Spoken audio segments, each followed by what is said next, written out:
Where your Father, Son, and Spirit.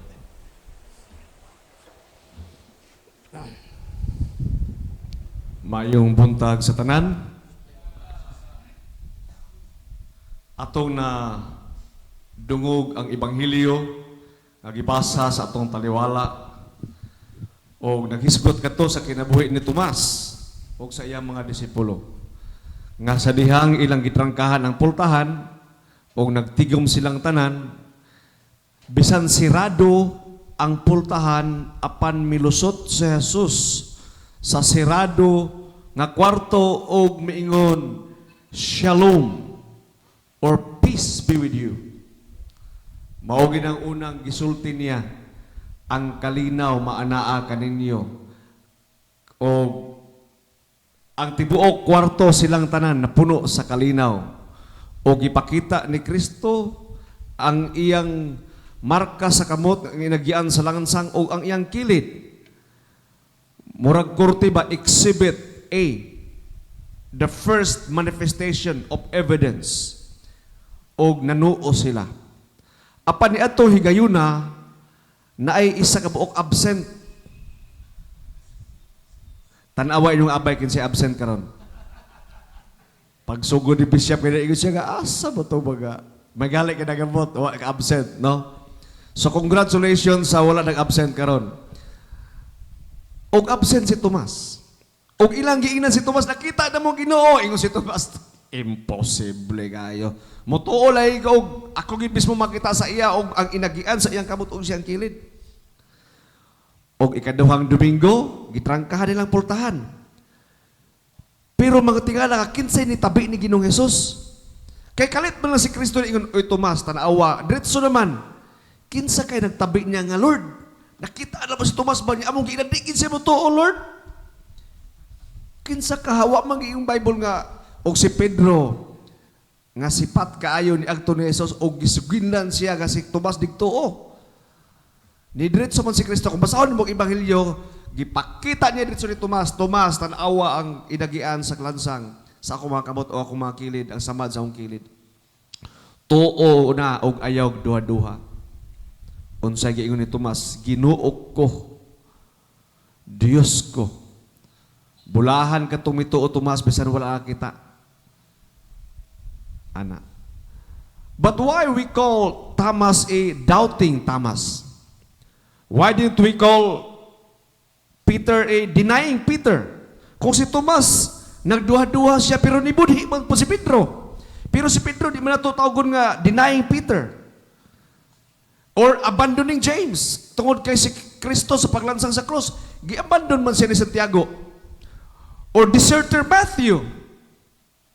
Why we always call doubting Thomas? Why not doubting and believing Thomas?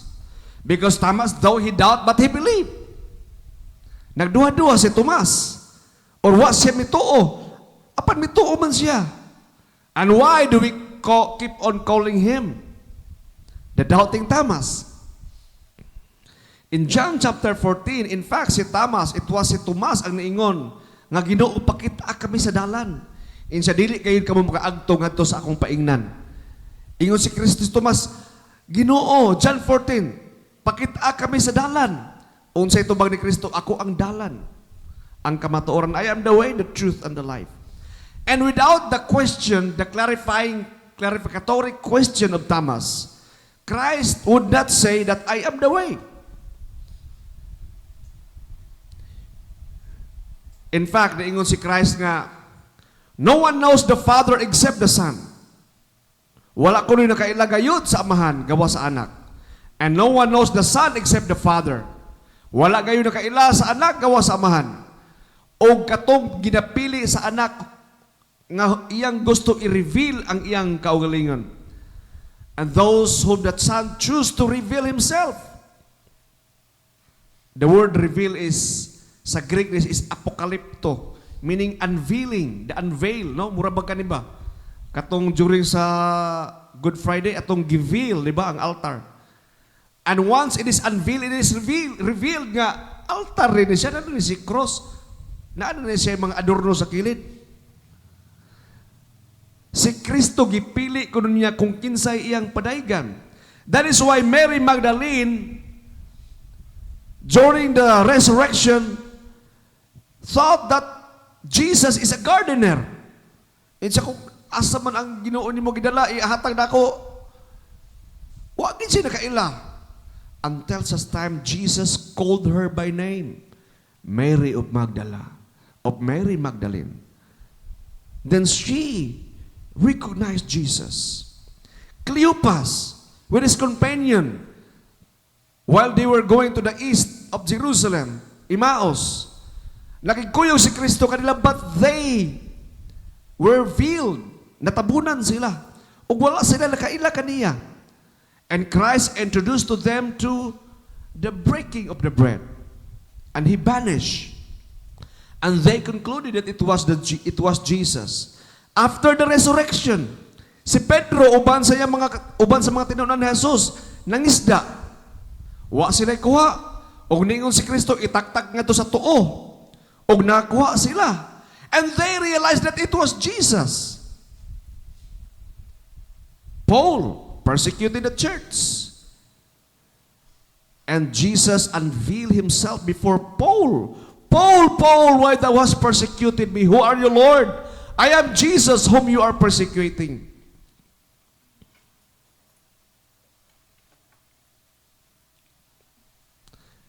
Theologians believe that there is nothing wrong with doubting, because doubting leads to question.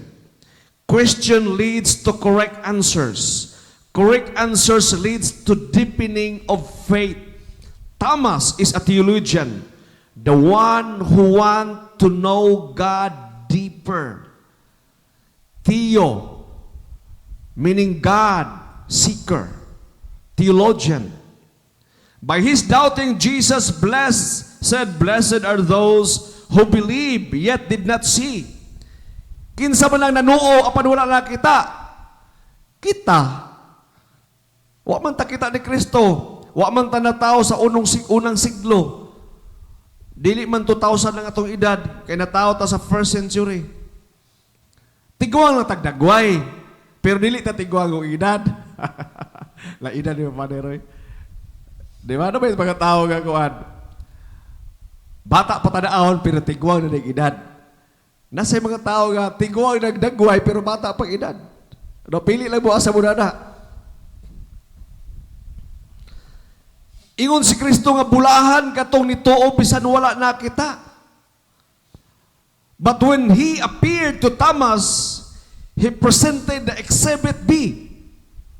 Kadumdum ko sa korte, katong panahon sa impeachment trial ni Iraq na mga exhibit, di ba? Exhibit A.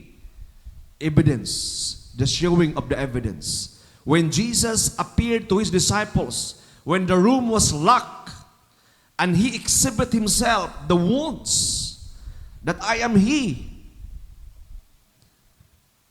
And the second exhibit was when Thomas was with them. And Christ said to Thomas, "Blessed are they who believe."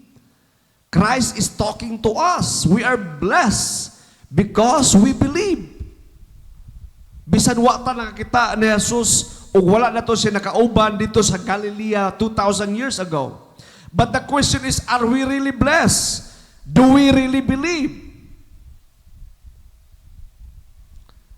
Mutuo ba kita mag-isuon nga si Kristo uban ka nato? That is why ang mga acolyte among i-remind, and even you today, no? Once mo agi mo sa altar, we have a blessed sacrament, reserved sacrament. The breaking of the bread in the road to Emmaus story of Cleopas. Jesus disappeared before them, vanished in the sight of Cleopas and his companion. When the bread touches to their mouth, because Jesus was present during the time, or appeared to them during the time in the presence of the Eucharistic bread. That is why He vanished. Redundant naman, naapa siya, naapa ang Eucharistic bread. Because it's really true that Jesus is present in the Eucharistic bread. And that Eucharistic bread is with us in this tabernacle at the foot of the cross. That is why kung muag kita diha, murag una ay mayor, di ba? Kung naabito ang mayor bitaw kanang mukuan magita na ang mayor maglingkod diha, di ba? Excuse me, ana magita gyud pinadungo gamay kay dili man ta atong giila ang iyang authority, ang iyang office. The same with God. If you get inside the church, kuha kang holy water, you make a sign of the cross, then you bow. Then imagine, use your imagination because that is a gift from God. Nga God is here with us. It's so true and it's really real. 100% siya uban nato. Can you believe that? Manaway tang Tomas, pero maglisod ba ito na nakabalo ko, di pwede niyo, may nga, Father, gusto ko mo ampo, Lord, help me with my unbelief. I want to believe, pero dili na ko makaya ang kalawom. That is why ang iyang mga disciples, nangisda sila. Wa sila'y kuha tibo kabi ingon si Kristo, palawom kamo. Go to the deep. That is the characteristic of Thomas. He is a theologian. He want to know more. He want to have a concrete evidence so that he can present it to the world. Nga konkreto siya. That is why Thomas, one of the gospel, I think in John chapter 11, ingon siya, let us go and let us die with the Lord. It's siya ubanta katong ang Martha story. Og magpakamatay ta uban sa atong busing uban ni Kristo. Naka-bold si Thomas. If we really believe, may suon ang pangutana, kita ba karon kay giingnan naman ta ni Kristo nga mga blessed daw ta. You are blessed because you believe, yet though you do not see me personally, you never walk and had experience walking with me here in Galilee, in Jerusalem, in Israel, but you, people of the Cathedral of Christ, the Redeemer, after 2024, believe in me. You are blessed. Kung tinuod kita maisuon nga motuog kitang Kristo, ako nang gisulat dire sa akong wa ko nagtanaw ninyo ha karon, pero naa man gid dire, kung nituog yud ta, why daghan late? Why daghan absent? O na dire sa akong lauto, kung nituog yud ta, why you are not in your best self today? Kung nituog yud ta, why sige gawas-gawas panahon sa misa? Naamang na diri sa akong note. Wala man na, Father, kaya nakabantay man ka. Bitaw, tinuod ba ya? Kung nituog kita nga naman tuod nga, kuan man no? You're not in your best self. Kana akong sapatos, imong medyas, well, siguro, balik-balik na, di ba? Baho-baho na ba kanig? Di bitaw. May mga sinimhutay ni simbahan, di man na sinimhutay. Balik ko na to ni medyas, di ba? Way plan sa mga salina. Huwag kita nagandam ba? Kung mituog kita nga ang Diyos sa tanang Diyos, ang Ginoo nga nagbuhat sa langit o sa yuta, nagbuhat nato, nagpangga ka nato, nagtubos ka nato, nahigugma nato unconditionally. Uban ka nato, labaw sa tanang mga mayor, labaw sa tanang mga presidente, labaw ni bisan kinsa, uban ka nato karon. Kung nituog kita ni ana nga uban nato atong Diyos nan, why are we not in our best self today? Ang uban mag-iihi niya gawas-gawas, pasumangil pag yun, dugay magbaha, di ba? Sorry dito, ano ba? Mugawas pag-usahay, bisa pag mugawas na karon siguro na sa gawas karon ba, no? Late. Kadumdum nga late nga kawan, ingon si Padre Dindo nga kaning lambatan sige nag-late, ana. Kay ang Malaysian term, naay another Malaysian term, ang kanimong word nga lambat, naay lugar sa Malaysia nga jambatan, bridge. Malaysian man nga apelido, niya lambat is net. Net ba? Lambatan. Net na siya pasabot. Nindot sa damo na pare, siguro ko kay kuan man. Peter kay net lover man to sila, kay fishers of men, fisher man to sila. Fishermen. Amo siguro. Ang ngayon nasad nga nahimo ko pare kay lambatan man. Pero ang lain nga meaning sa lambatan is always late. Pangita ka na, oy. Late. Kanang mga lambatan niya kasi late. Tinuod na, lambatan na sila. Bitaw, my question is, if we really believe, kung nituog kita, ano sige man taga-late? Ay mo kaigo, akong igo akong gugulingon, ha? Ako nang giwalihan akong gugulingon daan mo na nga, don't take it personally. I don't mean to hurt you, but I meant to kill you so that you will be awakened aron kita makamata. Kita ang tanan na igsoon. I say it out of love, not to condemn. Do we really believe? Makatuo ba kita maigsoon nga ang Ginoo pod mo ayo sa atong mga sakit, our sicknesses, diseases, infirmities, chronic disease. Chronic ba ni Father? Di man mabasta-basta maulian. Kay naanin ni sa kuan na anay damage ang DNA. Di ba? It goes to my DNA. Chronic disease na unreversible. There's no reverse ba? Mutuo ba ka ta? Ingon man si Kristo bulahan daw kuno ta. Di ato i-prove nga bulahan kita. Now remember, kung kita karon di pa kita makatuo, Father, di ko mutuo, Father, kay sakit gyud ilihog na ko akong kumingking. Sakit gyud, Father, akong napagyapon migraine, Father, tampiak. Napay sinusitis, Father. Bulahan daw ta, kay nanuo ta, ingon si Kristo. Ingnay mong abay, huy, bulahan daw ka. Halag ka. Bulahan daw ta, kay nanuo ta. Bisan wata kita. Now, if you are still doubting, remember, Thomas didn't remain in doubt. When Jesus exhibited his wounds, Thomas believed and said, "My Lord, my God."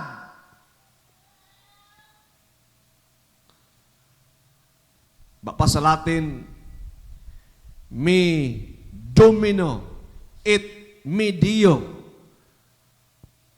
my Lord and my God. Kabalo mo maigsoon nga ang katong confession ni Thomas, it even surpasses sa pronouncement of Peter in Caesarea Philippi. Ingon si Christ, ingon si Peter nga, "You are the Christ, the Son of the living God." Unsa ingon ni Kristo? "Blessed are you, Peter, son of Jonah, for this has not been revealed to you by my Father, or this has not been revealed to you by flesh and blood," or meaning by human being, "but by my Father in heaven. Blessed are you, Peter." Pero sa revelation, you are the Christ, meaning you are the Messiah, and you are the Son of the living God, meaning anak ka sa Diyos. But you cannot read any in Scripture, from Genesis, from cover to cover, nga niingon dito ang iyang mga tinunan or anybody nga niingon dito nga, "Jesus, you are God." Only Thomas. Himasa mang inong Bible, pakita ako ninyo, papasaha ko, kung asa ingon nga si Kristo Dios, word for word, verbatim, in toto. Si Tomas lang gyud ang nakasulti na. Yet Jesus said, "Thomas, you blaspheme before God. You are wrong, Thomas. I am not God." Never. Ngano importante mo may igsoon? As I speak today, ang ikaduha nga reliyon sa tibuok kalibutan karon nga ang Christian is dominating. But the next religion, which is Islam, don't believe the divinity of Christ. They said that Jesus was never been crucified.